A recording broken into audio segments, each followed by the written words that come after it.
अस्सलामु अलैकुम वरहमतुल्लाहि वबरकातुहू। सामईन कराम, आज मैं आप हजरात की खिदमत में मौलाना कलीमुद्दीन कासमी साहब के सफ़रनामा को पेश कर रहा हूँ।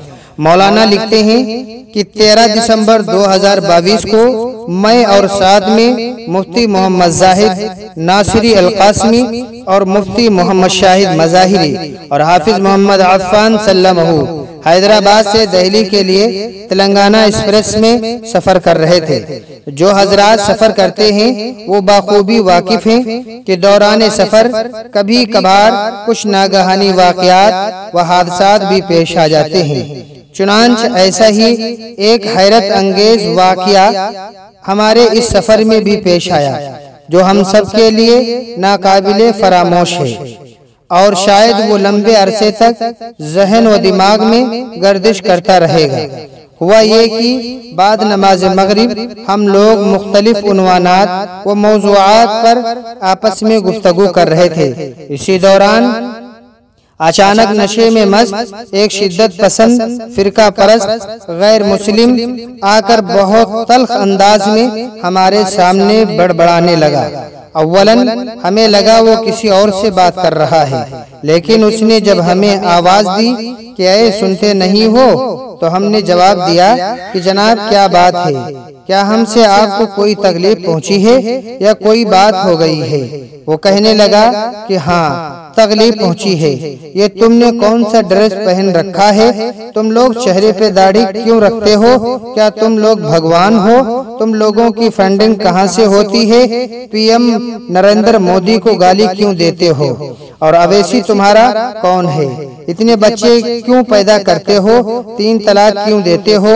वगैरह वगैरह। हम थोड़ी देर के लिए हैरत ज़दा हो गए कि ये क्या कह रहा है। फिर हमने बहुत ही संजीदगी और सब्र व ज़ब्त का मुजाहिरा करते हुए उसे समझाने की हर मुमकिन कोशिश की, लेकिन वो खामोश नहीं हो रहा था, बड़बड़ाता ही जा रहा था। उधर हमें भी अंदर अंदर खूब गुस्सा आ रहा था और सब्र का पैमाना टूटा जा रहा था। अगर कोई जज्बाती नौजवान होता तो शायद बात बढ़ जाती और नौबत फसाद के मरहले तक पहुंच ही जाती। भला वो उन लोगों का जो हमारे करीब बैठे हुए थे, वो बीच में आ गए, उसे समझाने लगे और कहा कि इस तरह किसी धर्म के बारे में क्यों बात करते हो, और उन लोगों ने तो तुम्हें कुछ कहा ही नहीं है। जब मज़कूरा शख्स ने हमारे करीब बैठी हुई एक गैर मुस्लिम खातून से खास तौर पे पूछा कि मैडम आप क्या हैं, हिंदू हैं या मुस्लिम, तो उन्होंने जवाब दिया कि मैं तो हिंदू हूँ, बट आप यहाँ धर्म की बात क्यों कर रहे हो?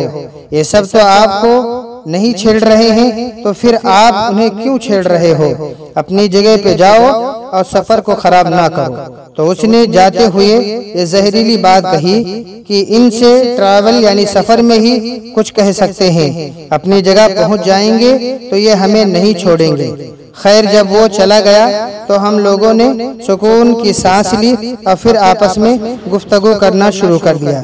हमें यह एहसास हो रहा है कि हमारा प्यारा वतन किस तरह नफरतों की दहलीज पे पहुंच चुका है। अल्लाह ताला इसकी अजमत रफ़ात को बहाल फरमा दे। हाँ, ऐसे हालात में हमें एहतियाती तदाबीर इख्तियार करते हुए बेदार रहने की बहुत सख्त ज़रूरत है। हम हिकमत अमली के साथ नफरतों के इन पुजारियों से अफू और दरगुजर का मामला करें।